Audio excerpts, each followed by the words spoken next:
What's up? What's up? Happy rainy Tuesday here in the 901. I am your temporary co-host, Rusty Buckets. I told Luke yesterday, I just think he's ducking me. I'm going to start calling him Luke Embiid with all these shows he keeps missing with me. But I got my boy Daniel Greer, DG of the Grizz 901 post-game show, joining me today. How are you, sir?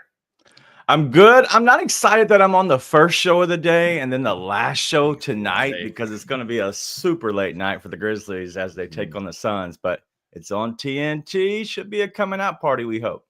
We hope. You know, it's sad. We talked about this on the $2 Sports Show. We recorded yesterday. We're not going to be live today. Uncle Buck has a work meeting that popped up at noon. But we talked about this. It's sad that we continue to have these like kick in the pants, wake up games, like just always something it feels like to spark this team. And DG, you're right. It's going to be a long day, man. I woke up at 6:30 this morning, which on the clock is hands down the best time. And it's going to be a long day if I stay up for that late game tonight, which we'll get to that here in a minute. Appreciate y'all joining us. If you're on Twitter, hop over to YouTube. That's where the comments are the best. We've got Wayno telling DG to suck it up this morning, wasting no time on the other side of the world, telling us to get our stuff together this morning. But before we dive into that Grizz Suns game, we do want to talk just a second about a NBA legend. Hubie Brown called his final NBA game over the weekend. DG, this is a career that spans professional basketball across 4 decades. Just an unbelievable, lifetime achievement around a game that we love and being near and dear to our hearts as the first coach for the Memphis Grizzlies and helping kind of lay a foundation for what we see today. Any thoughts on Hubie and what he meant to the game and his official passing of the baton? Yeah, I was asked this question about on Coaching Company, which I'm on 10 a.m. Eastern. It's kind of a sports betting show, but it's more of the sports entertainment show in a sense. But they asked me, and they honestly had no idea that Hubie Brown coached for the Grizzlies because it's been so long ago. But also, like, who knows the hierarchy and the timeline of the Grizzlies coaches? But I shared it was simple that without Hubie Brown, there is no grit and grind. Mm-hmm. There is no Grizzlies franchise. Like there is nothing in Memphis that looks like the fandom that it is. Yeah. And that really goes back to really what he put in, the time and the effort, the dedication, setting the groundwork, the foundation of what this franchise should be built on, to which then a Tony Allen guy can be the grind father and take it over and create that grindhouse feel with Zebo, Zach, and Tony, and then Mark. And it's just like one of those guys that comes along within your life, but also this franchise that completely sets you apart and sets this franchise up for the future. Absolutely. Again, he started basketball here for the Grizzlies and had, the young Pau Gasol, Jason Williams, Shane Battier, those early Memphis teams that were just trying to find their footing and led them to a playoff series. Didn't win a playoff game, but definitely pointed us in the right direction and laid a foundation. He walked so that Lionel and now TJ can run and take this team to the next level. Any thoughts on kind of where he falls? Drew and I were talking about this over the weekend. If you think about like Grizzly coaches, and we'll just do the Memphis era, like where do you think Hubie ranks in that hierarchy, and who's your best overall Grizz coach of all time? So you could look at Lionel as being one of the best Grizz coaches of all time. He's definitely top 3. I think Taylor Jenkins taking this team to another level and kind of modernizing it. And so, like, you can't take that away because he's going to be the winningest coach probably ever within the Grizzlies. I would put Hubie as 3rd, right behind those two, just because he came when, a time in the franchise where there was no franchise, there was no history, there was no discipline. And he kind of, molded, boys into men in a sense. And he was really able to do all that. So then we could have a Lionel Hollins type guy come in, but then also Taylor Jenkins come through. I agree that, Drew can call us losers in the comments all he wants, but DG, you're a smart guy in my book because that's exactly where I landed. I had Lionel first overall with the grit and grind era, followed by Taylor Jenkins, who was already past him, but I gave Lionel the nod just a little bit because of the Western Conference Finals run. He had proven some things in the playoffs, and then Hubie being 3rd, because Wayno's right. Like, without the success of Hubie in Memphis, who knows if the team's still here or what it looks like. And so shout out Hubie Brown. Appreciate your contributions to the games. 91 years young and riding off into the sunset, man. I hope when I'm 91, I'm not working. I'm just sitting on my couch watching basketball. That's for sure. But speaking of watching basketball from the couch, DG, we need yet another palate cleanser. Played another. Wait, no, you're right. I mean, we can admit OKC is a really good basketball team. SGA has taken some phenomenal strides. He's an unethical hooper with all the free throws he shoots, but that's a good OKC team. And we need yet again another palate cleanser after getting our butt kicked. And what better way to do that than the Phoenix Suns tonight at 9:00 Central on TNT. No FanDuel Sports Network broadcast tonight. It's a national televised TNT game. What are your thoughts, man? The Suns come in 5-5 in their last 10. We're 8-2. Again, one of those is an ugly loss to the Thunder. But what are kind of first thoughts about the game tonight? It's going to be up and down. And, the Grizzlies usually play well against a team that's a little athletic. And that's really kind of what, the Phoenix Suns want to do is they want to get more of the one-on-one type basketball. They'll kick it around a little bit. They want to get up and down. Bradley Beal is out tonight, so they're going to have one less lethal shooter. But if you look at this team, like they're fine. And that's really what it comes down to. I think a Grizzlies team matches up well against a team like this. And so I expect it to be an up and down game just overall. I haven't broke it down completely because that's usually right now is what I'm breaking down my number. This is what I wake up to every morning. I have a full breakdown of the different games that I have. Mm-hmm. So if you can see all these games I'm ready to dive into. But like that's usually what I do is to look at a lot of these games. And I see that Kevin Durant's going to get his. Mm-hmm. I don't know how a guy like Jalen Wells guards against him, because I would assume that's kind of where they go to, but maybe not. I don't know, because you got to put your best defender on their best offensive player, but I don't know if that's how it'll end up playing out. Yeah, I mean, it's one of those nights. Do you run out a little bit more Vince Williams? I know he's still trying to get his win back, but him and Jaren and Wayno in the comments here saying it's Triple J time. We'll get to Ja here in a second. But Vince and Jaren were the spark that we needed late in that third quarter to make the run against Oklahoma City and give us any kind of a pulse in that game. But Vince just ran out of gas. I mean, I feel like at some point he was just like dragging up and down the court because he was exhausted. And so, Vince is going to get run tonight, but how much based on his conditioning, it's not like he could be up and down on a treadmill or running the floor a ton with that ankle still recovering. So I'm curious to see. You put, you put Wells on Booker because it's going to be Wells and Vince covering Book, and then Jaren because Jaren can defend well in space and stay with a guy like Kevin Durant. Yeah. I think that's going to give you your best winning opportunity. But you made a great point. This game is sandwiched between two really physical teams. Oklahoma City beat us up for 4 quarters. We got the Clippers tomorrow night, who also play fairly physical. This feels like a game that the Grizzlies can get their legs back underneath them. So do you think this is going to be more of a Brandon Clark type game or more of a Zach Edey type game? So they have Nick Richards, who you can put Zach Edey on. Nick Richards is a little bit more of an athletic big than Edey is. But they also want to get Richards down, more in the paint a little bit. So it could be that. I honestly don't think there is an answer to this. I think it's depending on how the guys play, but also how do the adjustments look like when they're coming out of Phoenix. And so, do you think that they maybe go small and go away from Nick Richards and say, hey, we're going to go ahead and rebound with the other guys? But in all honesty, you have Royce O'Neal there. He's fine, but he loves to go the short corner and just stand by himself. So if they do go smaller, you can go a smaller and match up a Brandon Clark on a Royce O'Neal. They match up very well against each other, and then go Jaren on KD. But at that point, Jaren has been our best offensive player lately. Does that put him on their best defense or best offensive player as well, which would maybe hurt him and maybe get him some early fouls? And so there's going to be a lot of chess match that we're going to see here tonight. And it's going to come down to, in my opinion, it's going to come down to KD, but then it's going to come down to, can Ja create a mismatch to make Phoenix make the adjustment?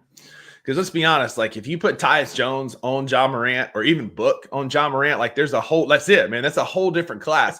But Wayno asked a great question, which Ja is going to show up, right? Because we knew, Drew and I were in the building on Saturday, and you knew pretty early in that first quarter that this was not a Ja Morant game because Oklahoma City did a really good job of clogging the lane, and Ja had no room to drive. He wasn't willing to take that mid-range shot. His three didn't look great. And so you knew early on that it wasn't going to be his game, and he checked out and played that way. And so what Ja do you think are we going to get tonight? Do you think we get the bounce back Ja? I mean, it's hard. I know it's hard to say at 8 o'clock in the morning, but which Ja do you think we get tonight?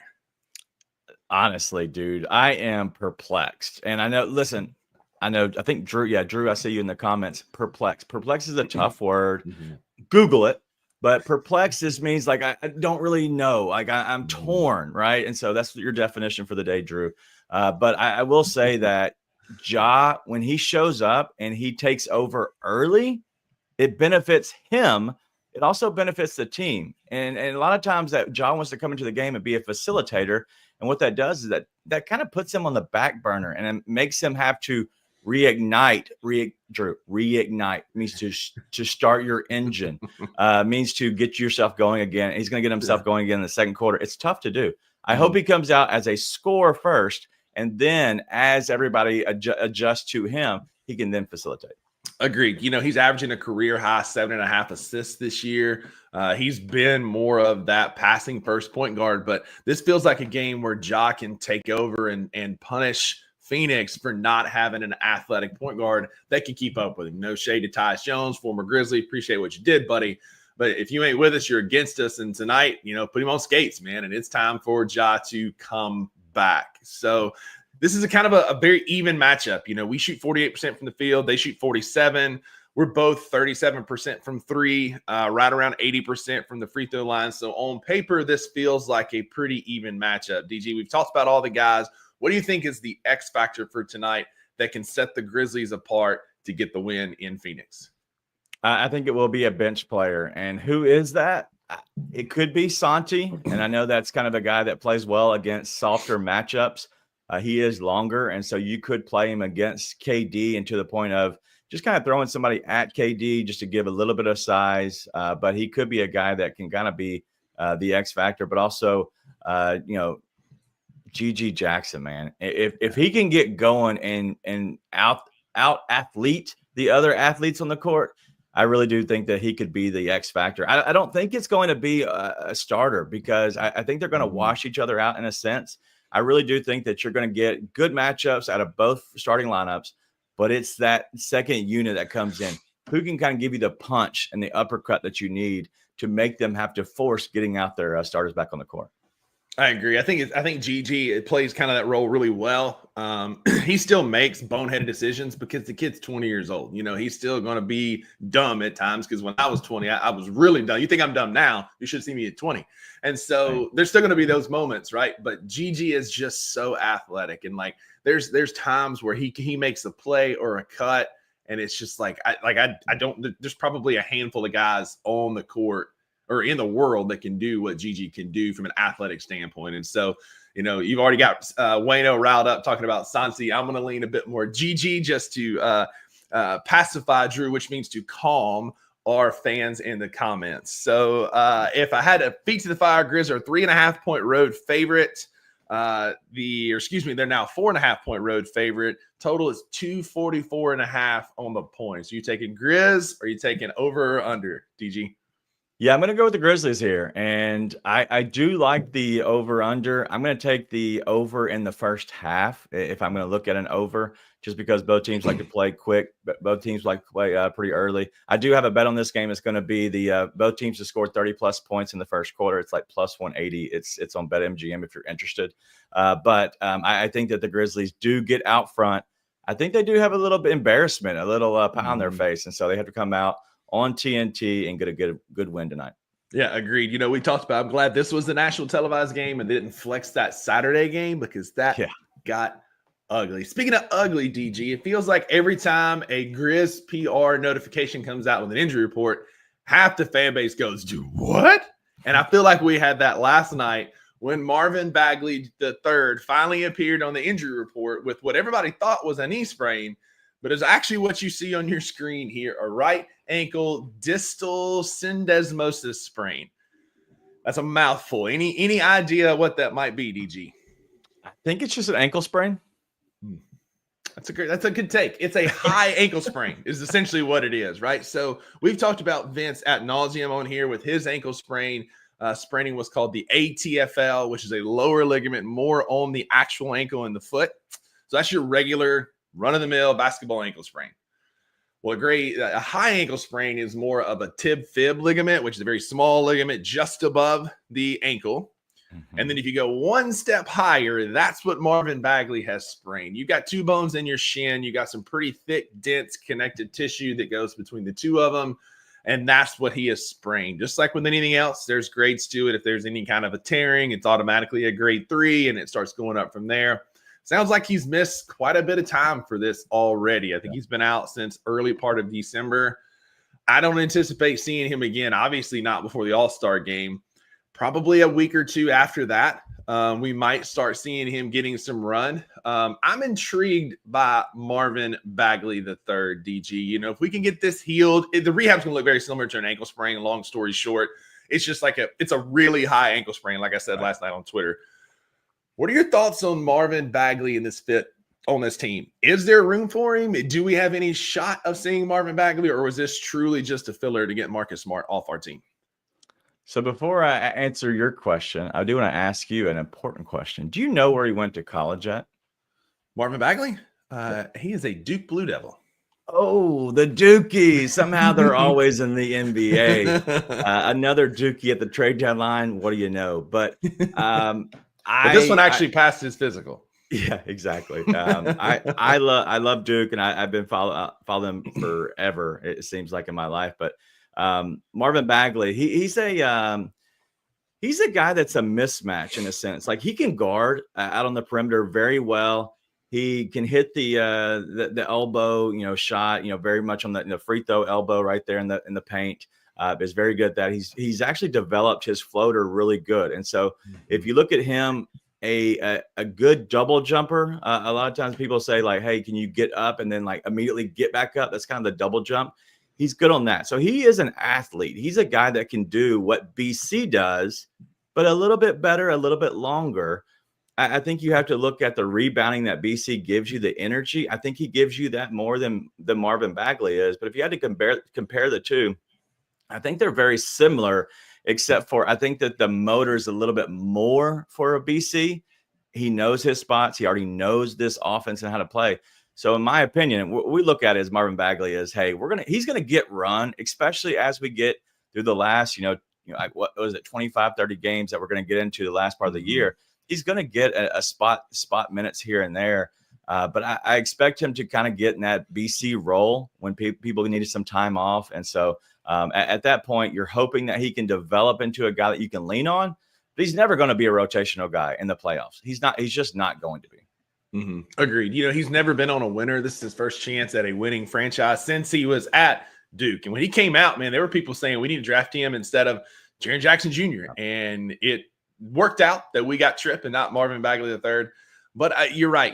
Drew and I, we kept coming back to the BC comparison, and it felt like that's kind of a good comparison, except for like you said, Bagley's a little bit longer. He's going to be kind of that break in case of emergency guy. Edie needs a rest. BC needs some time. Edie gets in foul trouble. Like, that's where you're going to see Marvin Bagley get plugged in. But when it comes down to the playoff time, that big rotation is going to shorten down to 3 guys. And I don't think that Marvin Bagley is going to be one of them. Hey, and on that, just to kind of piggyback on that, if you look at the rotations, you have a really big guy, right, in Zach Edey, and then you have a guy like Santi who can be a finesse guy that you really want to run at the 4 unless you really need to go big with Jaren and Santi. And then you go with BC, who can play off of Jaren really well. He's very much he's interchangeable. He can live in the paint, but he can kind of also move out a little bit, kind of be a lob threat. But then you have the other 2 guys, and then you have a J Huff, who really is a true rim threat. He's terrible at defense on a one-on-one. He can be a good help, backside defender, and he can also stretch. But then you have the other side of it now is you have a Marvin Bagley who has a chance to prove himself to be a little bit bigger and longer than BC. What that means is that you can go into a playoff series and feel comfortable in your bigs now compared to before the trade deadline. And I know that's not what people want to hear because, that whole trade was dumb and stupid, but I get the reasoning behind them.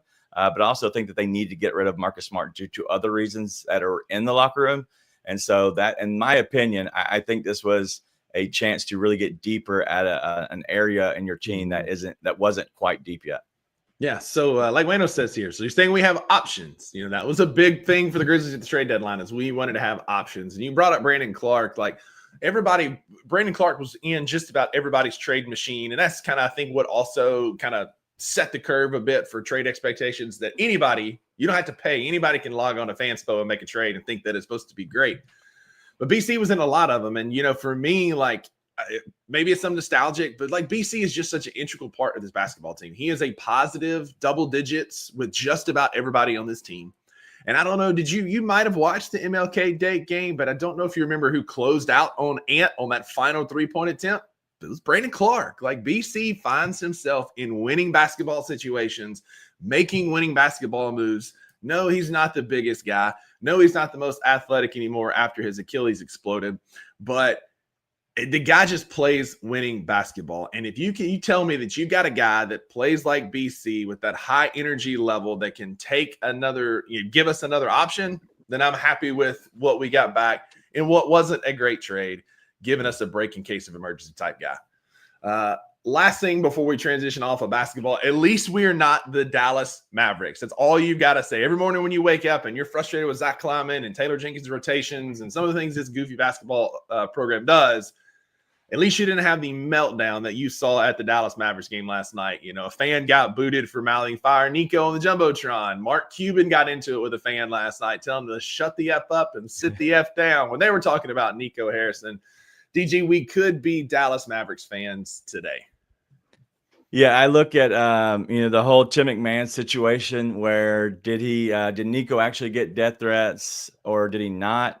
But then they didn't report the death threats, which, listen, I don't know if you got a death threat before. I have not. But if I get a death threat, which is like, hey, you die, that's another one for you, Drew. That means that, like, at that point, why would you not escalate that in this situation to the right people, to the police? But shout out to a guy that I respect very well at the Dallas Mavericks, Grant Avseth, I think is his name. Anyway, he is one of their local reporters that every Mavs fan loves because no matter if you agree or disagree, he gets you the actual journalism info that you really want out of a team. And so he's very much DeMichael Cole, just without the backing. Like, he's done this all himself. A lot of people pay into like his Substack or getting his articles.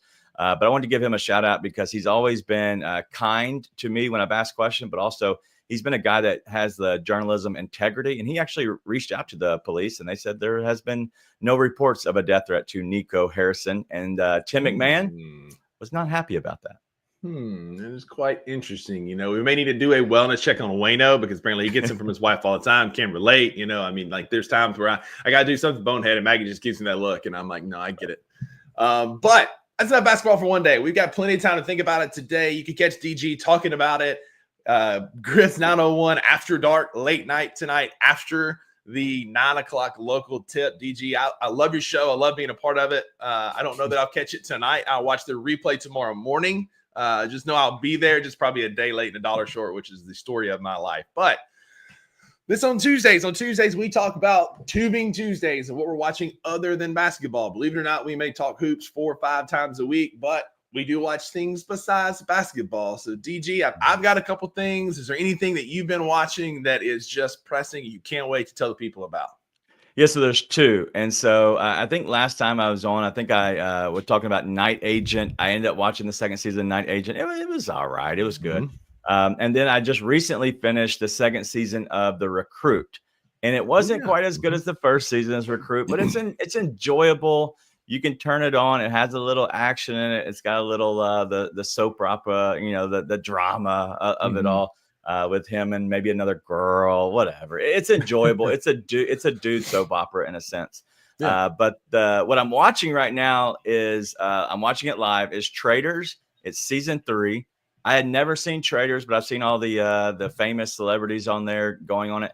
It's very enjoyable. And so now with my kiddo, she's like, are we watching Traitors? And so now we've gone back to season 1 and watched some in the morning, but also sometimes after school. And she just wants to watch them. And she's like, hey, she's always asking, is that person a traitor? I think they're a traitor. I'm like, they're not. They're like, no, she acts like she's a traitor. I'm like, oh my God, you're 6 and you're questioning this lady. So Traitors on Peacock is it's enjoyable, we'll say. Yeah. Yeah. Nice, man. Well, speaking of drama, I am a 38 years old next month. And I watched the first minutes of The Bachelor I have ever watched last night. First time I've ever watched that show in the history of my life. I sat down and I had to pay the hoops tax, as Wayno talked about with Maggie. You know, I make her watch a ton of basketball, and she never complains. God love her. And so I watched The Bachelor last night, and you talk about drama. It was all like, I can't believe he's going on dates with other girls. I'm like, my brother, you signed up for this. It was quite the eye-opening experience. And so we're gonna finish the Bachelor episode tonight before the Phoenix Suns game. So I'm paying the hoops tax by watching The Bachelor. It's something.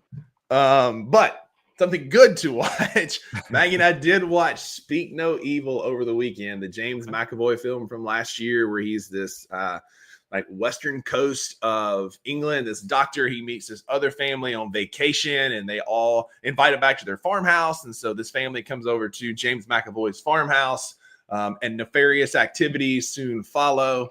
It's a very good suspenseful thriller. I enjoyed it. I was entertained. It's about a 2-hour movie, but it never really drug. It like you just felt like the whole time you're trying to catch your breath and trying to like help the people on screen. I wouldn't do well in a scary movie like this because I would just get in the truck and leave, and y'all just never see me again, right? Like I would not do well in a scary movie. But this family did really well. They played into the movie really well.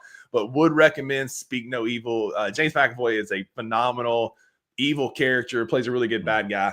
Check it out. Speak No Evil. I've never heard of that. I'll check it out. Yeah, if you like thrillers, you like scary movies, it was good. 83% on Rotten Tomatoes. So I mean, it's a pretty strong movie. It's very it's very entertaining for sure. I like it. So yeah, that's all we got for this Tuesday. DG, thank you for joining me this morning, hopping in. Luke, we missed you this morning. You know, much like Joel Embiid hasn't played Nikola Jokic since 2014. Luke and I have not done a show on a Tuesday, it feels like, since 2024. But DG, I always enjoy hanging out with you, talking hoops, man. Thanks for being here this morning. Let everybody know Twitter handle, tell them about your show, let them know where they can find you. Yep, it's at Daniel Greer, very easy. But also tonight, I know it's late, 11:30 Central is probably going to be the start of the show with a late start. But we're going to go for about at least 30, 45 minutes to an hour. So we'll go early into the night. So check us out there, as always. If you like sports betting, you like sports shows, Coaching Company at 10 a.m. Eastern, which is 9 a.m. Central every day. It's on Stadium. It's on networks, on Amazon Prime, wherever. If you want to look for it, you can probably find it. If not, you can go to YouTube, and we'll be down there as well. Sounds good. DG, again, thank you. Y'all watch the Grizzlies tonight. It's a late night, but check it out. National televised game. We're going to have a lot of eyes on us for a great palate cleanser. I look for us to bounce back. DG, get you a nap today before it gets started. Remember to be a friend to somebody who needs a friend. Watch the Grizzlies tonight, and we'll see y'all back here tomorrow. Go Grizz.